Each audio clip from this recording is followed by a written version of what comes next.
సర్పంచ్ ఎన్నికల్లో మా గోమారం నేటివ్ గ్రామం అనేటువంటి గోమారంలో ఓటు హక్కును వినియోగించుకోవడం జరిగింది.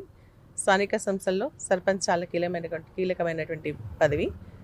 గ్రామ ప్రథమ పౌరుడిగా గ్రామానికి సంబంధించినటువంటి మౌలిక సదుపాయాలు అన్ని ప్రజలకు సంబంధించిన సౌకర్యాలు కల్పించడానికి సర్పంచ్ పదవి చాలా ముఖ్యం. అందుకనే ప్రతి ఒక్కరు కూడా ఓటు హక్కును వినియోగించుకోవాల్సిందిగా నేను విజ్ఞప్తి చేస్తా ఉన్నాను.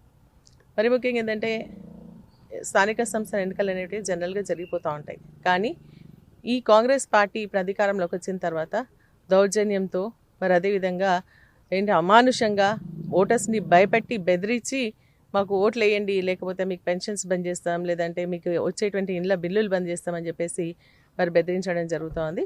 మేము ప్రభుత్వంలో ఉన్నాం కాబట్టి మేము అన్నీ చేస్తామని చెప్పేసి చెప్తా ఉన్నారు.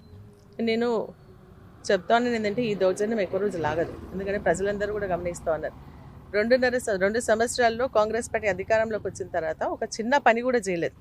చిన్న పని చేయకపోగా ఈరోజు మళ్ళీ ప్రజలంతా కూడా భయభ్రాంతులకు గురి చేసేటువంటి కార్యక్రమం చేస్తున్నారు.